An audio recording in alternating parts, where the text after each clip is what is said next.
किसी भी ऑब्जेक्ट पे लगने वाली जो ग्रेविटेशनल फोर्स है उसको वेट बताया जाता है। मतलब जब वेट देखें तो F is equal to M G. Okay, लेकिन सपोज इसके लिए हम फोर्स लिखेंगे तो क्या होगा? F is equal to G M M E upon R square. क्यों?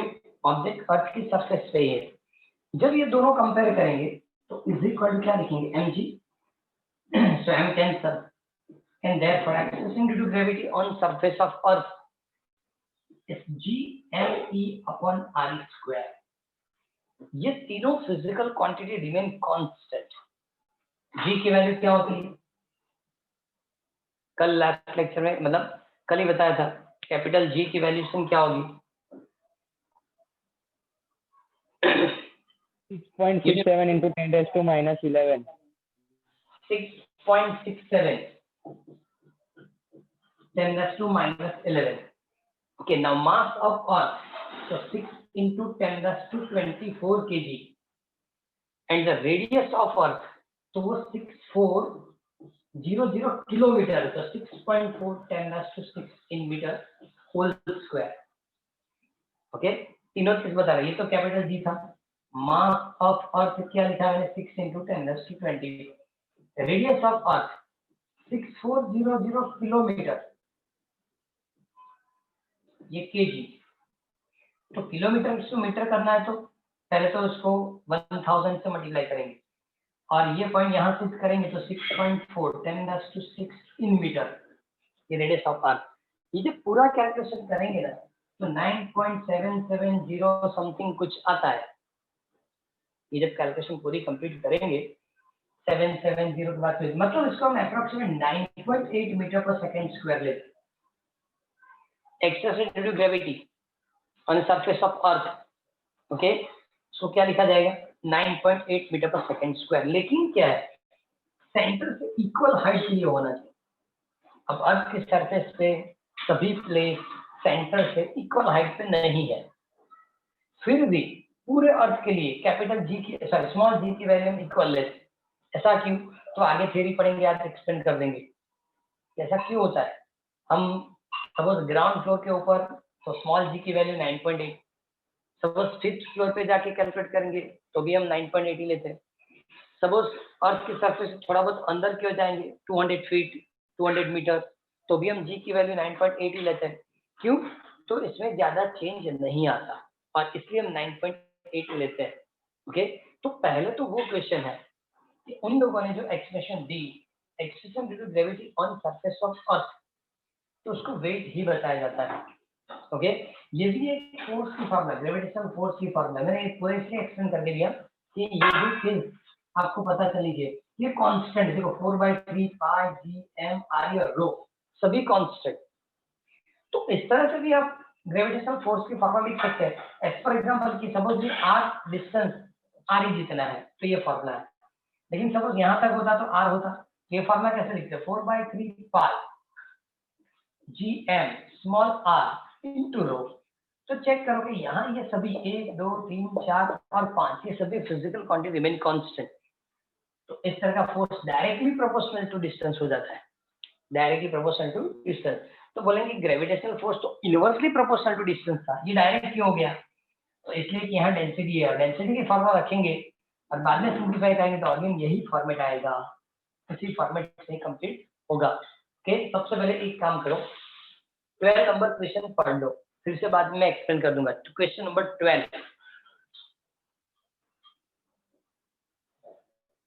12 नंबर क्वेश्चन एक बार कंप्लीट कर दो।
Done sir.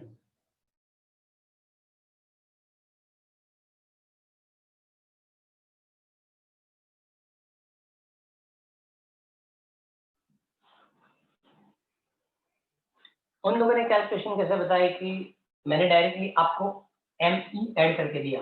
ME मतलब रेडियस ऑफ अर्थ से मैंने कैलकुलेट करके दिया। उन लोगों ने ऐसे भी मास, सपोज आपने प्रॉपर्ली पढ़ा है तो आपको पता होगा, उन लोगों ने एक ऐसे भी मास लिखी MR equal 4/3 pi r cube रो। r जगह था r क्यूब, और ये वैल्यूएशन जब यहाँ ऐड करके दिया, ये वैल्यूएशन यहाँ ऐड करके दिया तो बाद में इस टाइप की फॉर्मूला आएगी। ओके, और वहां पता जाता है कि F is proportional to R, एक कंडीशन लिखी है, अंडरलाइन करने वाली स्टेटमेंट है, F is proportional to R, लेकिन कब? जब R लेस देन RE। बाद में उसने लिख के दिया है, इक्वेशन नंबर 5 करके लिख के दिया है, इक्वेशन नंबर 5 चेक करो। F इज इक्वल टू, मैं लिखता हूँ, F is equal to G ME M upon RE cube into R। अब सपोज आपको मास सॉरी वेट कैलकुलेट करना है at the centre of earth, तो इसका मतलब ये डिस्टेंस तो है ही नहीं, ये डिस्टेंस है, इसका मतलब क्या हो? R equal to 0। सपोज आप R इक्वल टू 0 रखेंगे तो इसका मतलब फोर्स 0। तो फोर्स 0 क्यों हुआ? किसी ऑब्जेक्ट को आप अर्थ के सेंटर पे रखेंगे तो उसके लिए फोर्स कितना होगा? 0। अब फोर्स 0 है तो इसका मतलब मास 0 नहीं है, एक्सेलरेशन ड्यू टू ग्रेविटी 0 है। तो एमसीक्यू में पूछा जाता है कि अर्थ के सेंटर के ऊपर एक्सेलरेशन ड्यू टू ग्रेविटी कितनी होगी? तो 0। अर्थ के सेंटर के लिए 0। क्लियर? अर्थ के सेंटर पे वैल्यूएशन क्या होती है? 0, इसलिए फोर्स नहीं लगता। वेट 0 है, मास 0 नहीं है, मास तो m ही रहेगा, लेकिन उन्होंने इस फॉर्मूला से बताया कि r इक्वल टू 0 तो फोर्स 0, फोर्स इक्वल टू 0 तो इसका मतलब एक्सेलरेशन ड्यू टू ग्रेविटी 0, मास तो वही रहेगा। तो ये पहली क्वेश्चन थी जिसके अंदर उन लोगों ने हमको इंफॉर्मेशन दी, लिखा था obtain the expression for the acceleration produced by the gravity of earth। Okay, ये इसको लिख सकते हैं कि acceleration due to gravity of earth for surface of earth भी चलेगा, या किसी भी डिस्टेंस, पूरी इंफॉर्मेशन स्मॉल जी तक की इंफॉर्मेशन लोगों ने इसमें लिख के दी है। ओके, अब उन लोगों ने वो चीज बताई जो 11th के लिए, मेरे ख्याल से इंफॉर्मेशन तो 9th में भी दी, इंफॉर्मेशन 9th में भी हमको दिया गया था, लेकिन अब जो इंफॉर्मेशन लोगों ने बताई हाइट के साथ, डेप्थ के साथ, ओके, किस तरह से acceleration due to gravity change होती है, हाइट और डेप्थ से एक्सेलरेशन ड्यू टू ग्रेविटी किस तरह से चेंज होगा। ओके, सबसे पहले हम हाइट के लिए लिखेंगे acceleration gravity below and above the surface of अर्थ, ऐसे टॉपिक हम लोगों ने दी, और इस टॉपिक के अंदर सबसे पहले हाइट के लिए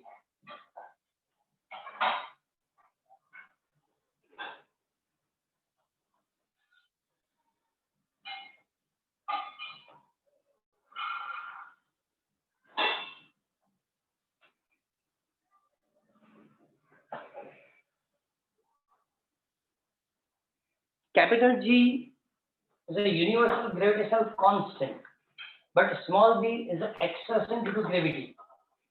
स्मॉल g के लिए यूनिट क्या होगा?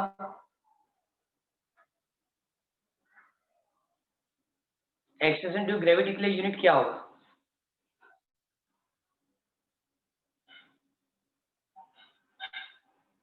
कैपिटल जी की यूनिट कल पढ़ाई थी, यूनिट और डायमेंशन फॉर्मूला दोनों, लेकिन small G acceleration due to gravity के लिए यूनिट क्या होगी?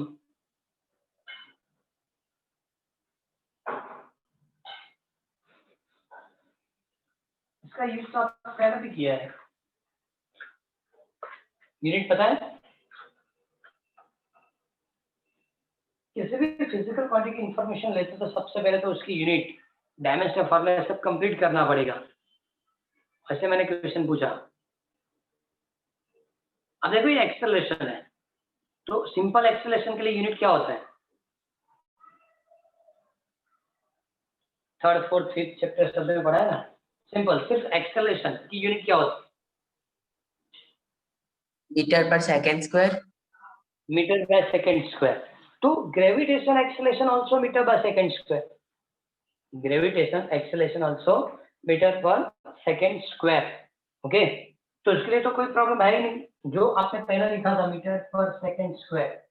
सो m0 l1 t minus 2 is the dimension of formula of acceleration। कौन सी? ग्रेविटेशन एक्सेलरेशन या एनी एक्सेलरेशन, यूनिट कभी चेंज नहीं होती, डायमेंशन ऑफ फार्मूला चेंज नहीं होगी।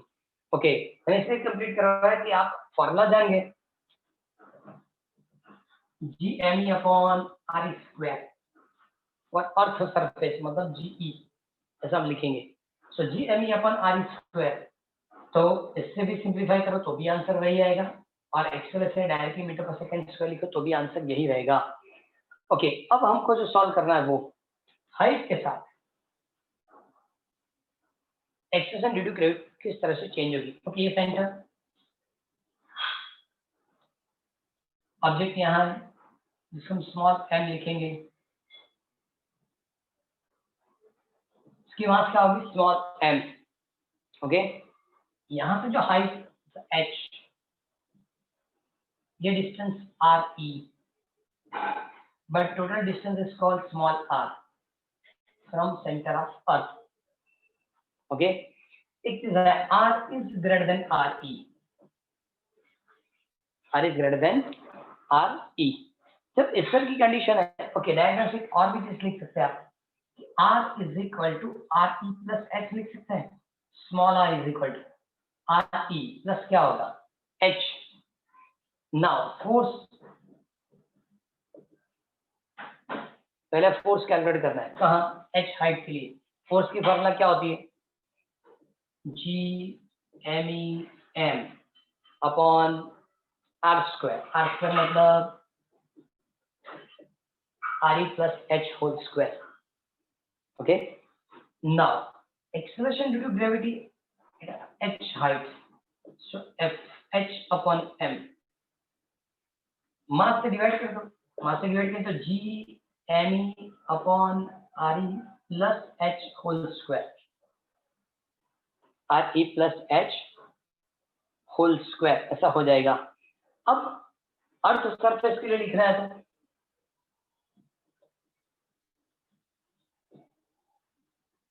अर्थ सरफेस के लिए क्या होता है? GME अपन RE स्क्वायर।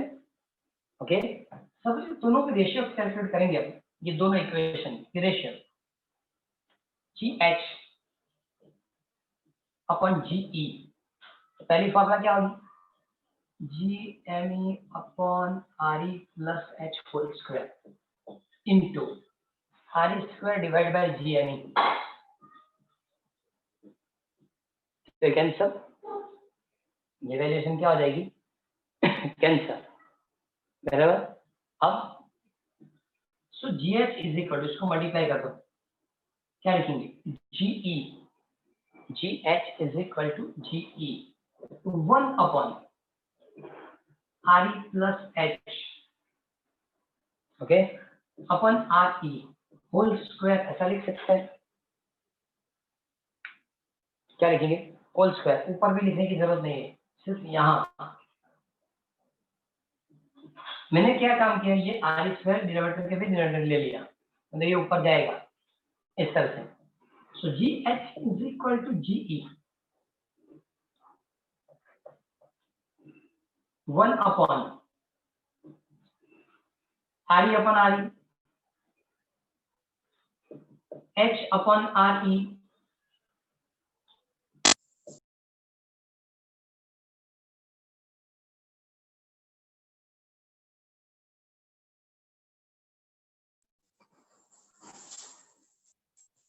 ओके, इसको ऊपर शिफ्ट कर दो, G E is equal to 1 plus H upon R E raise to -2, raise to -2। अब ये -2 है, इसको सिंप्लीफाई कैसे करेंगे? तो मैथ्स के अंदर बायनोमियल थ्योरम है और बायनोमियल थ्योरम यूज करके कंप्लीट हो सकता है, लेकिन जिन लोगों ने लिया बायनोमियल थ्योरम यूज कैसे करेंगे, सिंप्लीफाई कैसे करेंगे, तो एक सिंपल मेथड बता रहा हूँ क्योंकि 11th 12th दोनों में ये बायनोमियल थ्योरम बहुत बार यूज होता है। क्या करना है, जब बायनोमियल थ्योरम यूज करेंगे, फर्स्ट टू टर्म आपको लिखना है, बाकी सब लेफ्ट करना है। जब बाइनोमियल थ्योरम यूज करना है तो ये लास्ट जो पावर है, पावर लास्ट टर्म के साथ मल्टीप्लाई करना है। तो according to binomial theorem simplification GH is equal to GE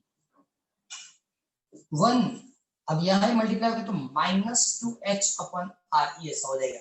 ये -2 यहाँ मल्टीप्लाई कर देना है। इस मल्टीप्लिकेशन से क्या होगा, तो एक तो बाइनोमियल थ्योरम यूज हो जाएगा और सिंगल दो टर्म, फर्स्ट टू टर्म रहेगी, बाकी सब अपने आप लेफ्ट हो जाएगी। सिंपल मेथड है, आपको ये अंदर मल्टीप्लाई करना है, वो भी लास्ट टर्म के साथ। तो answer GH is equal to G1 -2H upon RE। इसका मतलब GH इज इक्वल टू, ये मल्टीप्लाई करो तो GE minus 2H GE upon RE। Earth के सरफेस के ऊपर कितना था GE, ऊपर जाएंगे तो इतना कम हो जाएगा। इसका मतलब सरफेस से जैसे जैसे जैसे ऊपर जाएंगे acceleration due to gravity decrease होती जाएगी। कैलकुलेटेड पॉइंट या थियोरेटिकल पॉइंट के हिसाब से ऐसा बता सकता है कि ग्राउंड सरफेस मतलब या अर्थ सरफेस के ऊपर जितना जी की वैल्यू होती है, जैसे ऊपर जाएंगे वो डिक्रीज होगी। किससे? थियोरेटिकल मेथड कि आपने ग्राउंड फ्लोर पे जो जी की वैल्यू कैलकुलेट की, फिफ्थ फ्लोर पे जाएंगे तो acceleration due to gravity decrease होगी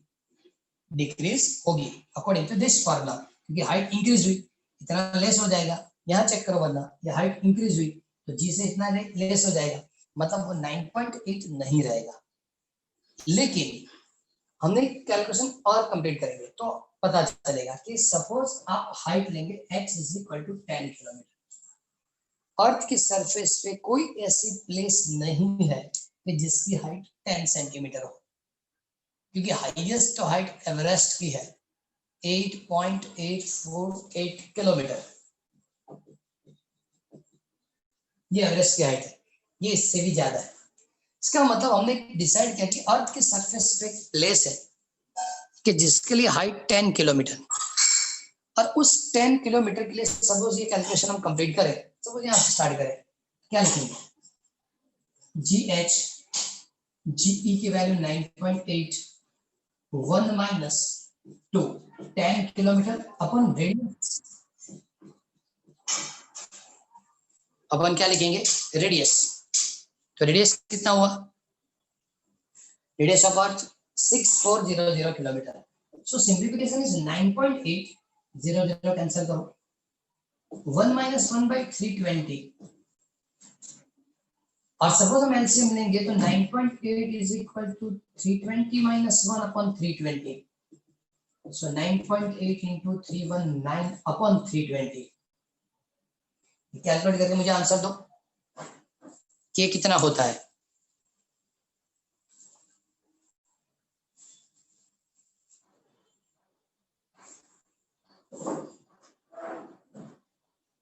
सर ये 3-1 क्या है?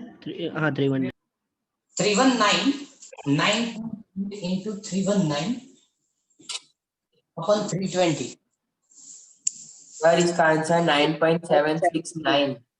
9.769। चलो बाकी सब लेफ्ट करो, इतना तो पता चला। सो GH is metre per second, तो चेक करो कि ये तो कुछ डिक्रीज नहीं हुआ। क्यों? सपोज आप आगे ऐड करेंगे तो इसका मतलब हुआ कि G की वैल्यू 9.77 है। On surface of Earth, value G is equal to 9.8. So what is the difference between these two? Delta G is equal to 0.03.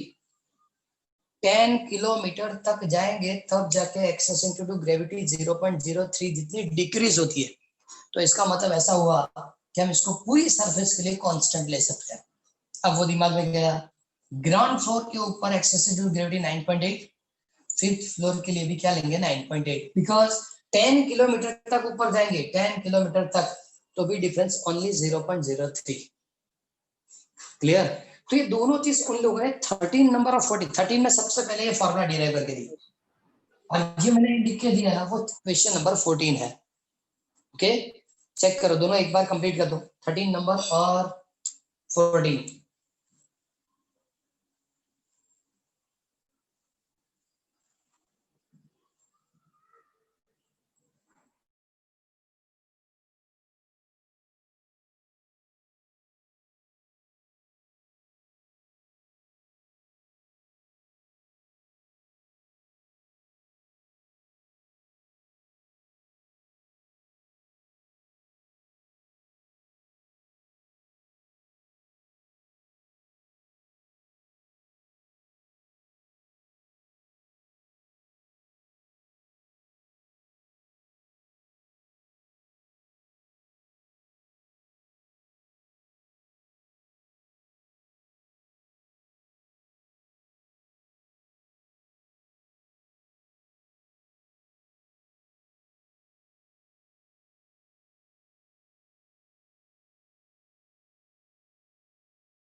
Sir done.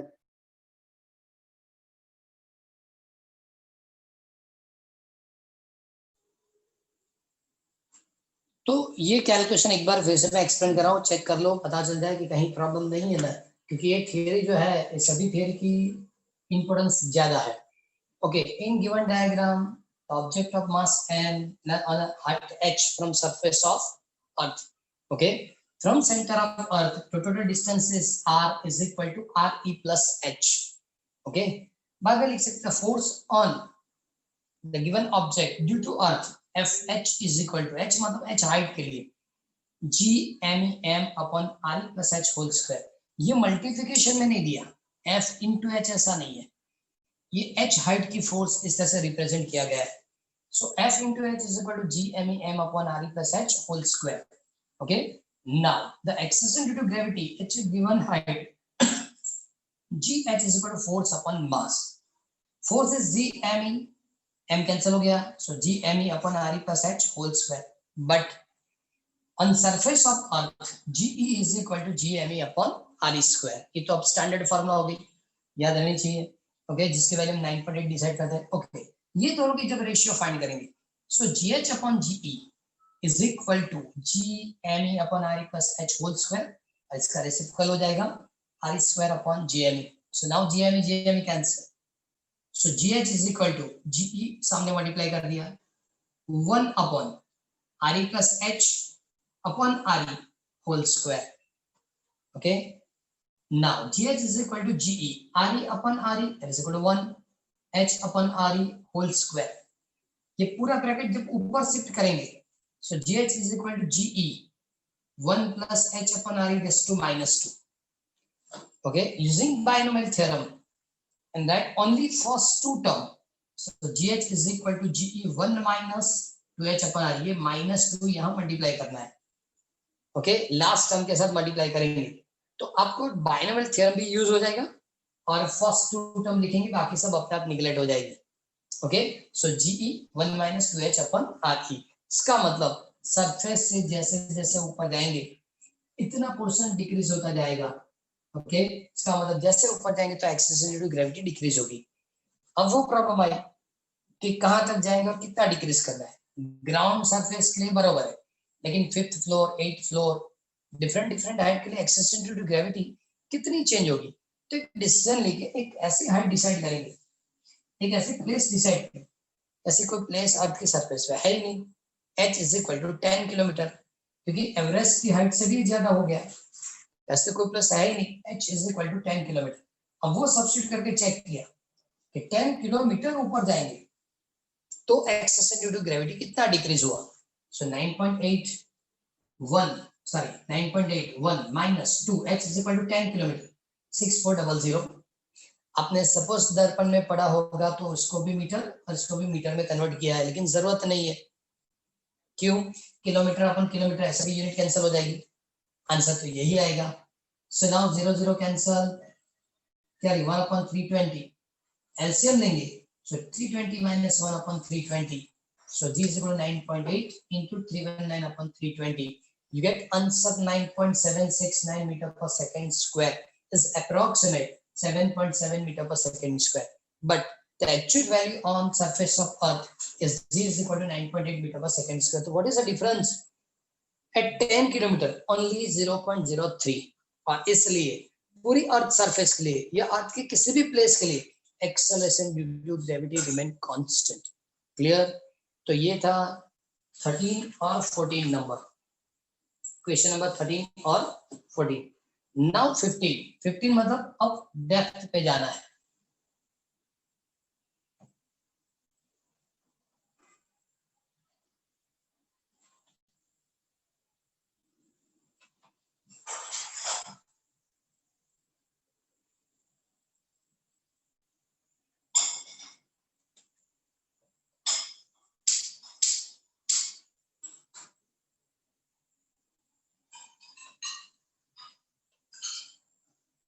उन लोगों ने सरफेस से h डेप्थ के लिए हाइट या डेप्थ जो भी हम डिसाइड करेंगे d लिख के दिया. चलो कोई बात नहीं.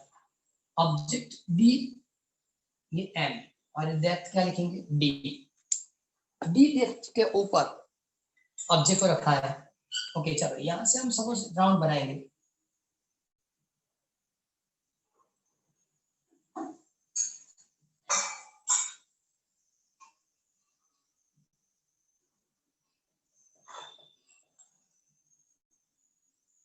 सेंटर से total radius RE, okay. Object के लिए मास स्मॉल m, तो इस डिस्टेंस को आप r लिखेंगे, ये सेंटर।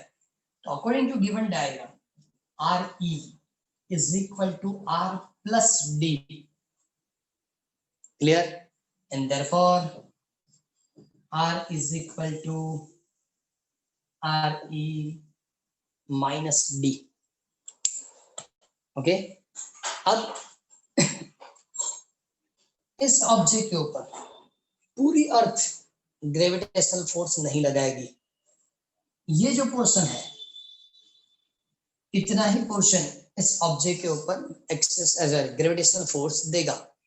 तो इसका मतलब force at point D G M D, ये M लिखो तो भी चलेगा, only M, small m upon r square. मतलब ये जो मैं क्रॉस करके यदि पता है ना, उतना मास मतलब m, पूरा मास मतलब me, इस मास के लिए क्या लिखेंगे m, ओके। तो फिर से वो काम करेंगे, mass equal to 4/3 pi r cube rho, mass equal to volume into density, अपन क्या लिखेंगे r square. So now the force F is equal to 4/3 pi G R रो और M, ये कैंसिल हो जाएगा, okay.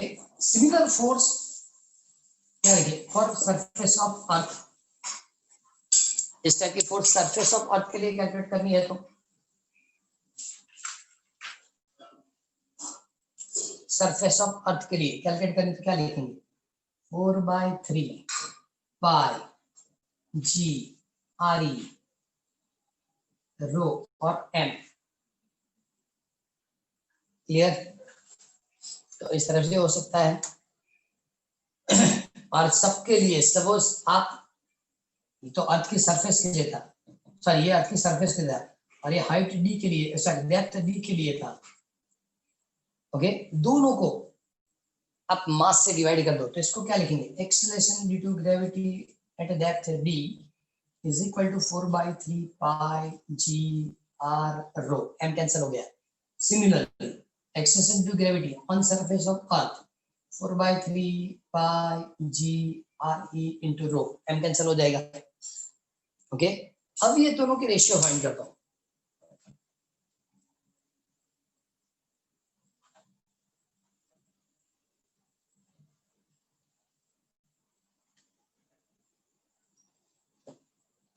Okay, ratio of D G D at a depth upon ratio के लिए क्या लिखेंगे G E, ओके। दोनों के लिए क्या लिखेंगे 4/3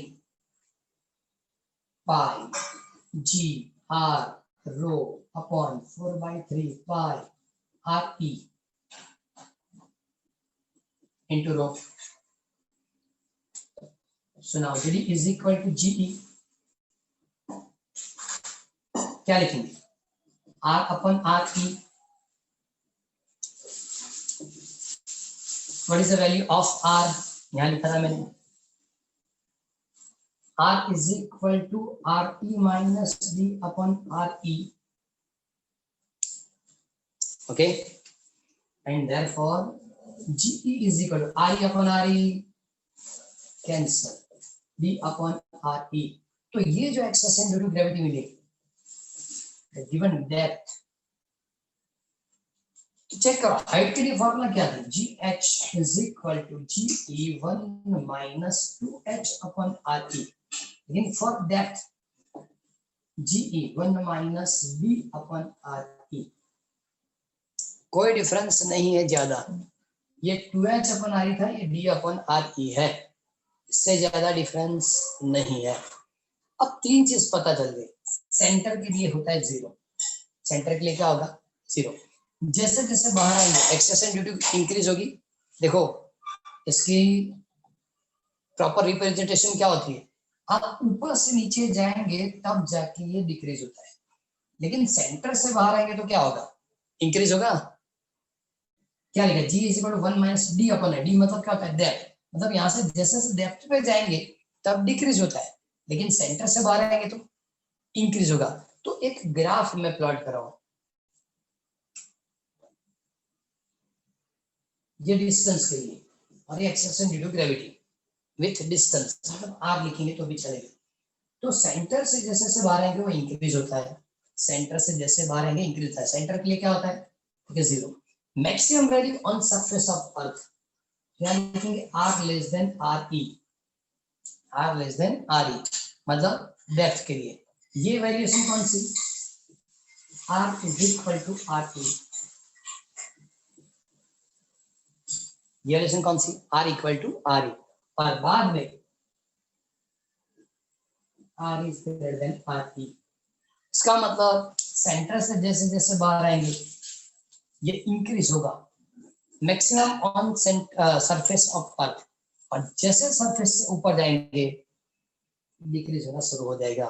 ओके तो उन लोगों ने आपको 15 नंबर में पूरा लिख के दिया, 16 में ओनली एक ग्राफ एक्सटेंड किया है, 16 के अंदर एक ग्राफ उन लोगों ने एक्सटेंड करके दिया है। तो पहले ही कंप्लीट करो।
हो गया कंप्लीट? बाकी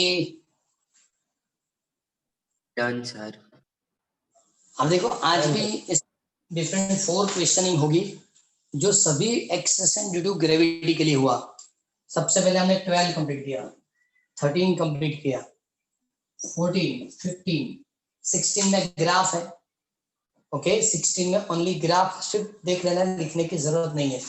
लिखने इतने 4 क्वेश्चन। 12 पहले acceleration due to gravity, okay, और इसके बाद 13 विथ रिस्पेक्ट टू हाइट कैसे चेंज होगा। 14 वो कैलकुलेशन है कि 10 किलोमीटर के लिए हमने कैलकुलेशन कैसे की थी। और 15 एक्सेस due to gravity change with depth, वो कंप्लीट करके दिया। ओके 16 सिर्फ पढ़ लेंगे और ये वाली ग्राफ के सेंटर से जैसे बाहर आएंगे एक्सेस ड्यू टू ग्रेविटी इंक्रीज होगी। ओके मैक्सिमम कहाँ होगा? On surface of earth. Maximum क्या होगा? On surface of earth. और बाद में जैसे जैसे हम ऊपर जाएंगे इस तरह से डिक्रीज होता जाएगा। क्लियर? 1/r²। देखो ये इंक्रीज होता है g प्रोपोर्शनल टू r, ये भी लिख सकते हैं g proportional to r। Distance increase हुआ मतलब इंक्रीज हुआ। यहाँ मैक्सिमम होगा और यहाँ डिक्रीज कैसे होगा? तो g proportional to 1/r², g proportional to 1/r² की तरफ डिक्रीज होने लगेगा। बस उतना 16 से पढ़ना है, लिखने की जरूरत नहीं है। तो आपको डिफरेंट 4 क्वेश्चंस लिखने हैं, 12, 13, 14 और 15। ओके कल वाली लेक्चर सर लेंगे आपकी। कल आज जो लेक्चर नहीं हुई वो लेक्चर कल पवन सर लेंगे। क्लियर? आज इतना शेड्यूल चेंज हुआ है तो इतना कंप्लीट कर देना है। 12, 13, 14 और 15 आज इतना ही रखेंगे। अब यहाँ से भी चैप्टर के टॉपिक चेंज होगी। अब ग्रेविटेशनल पोटेंशियल एनर्जी और ग्रेविटेशनल पोटेंशियल की बात नेक्स्ट लेक्चर से करेंगे। ओके तो आज इतना ही रखेंगे। Okay sir.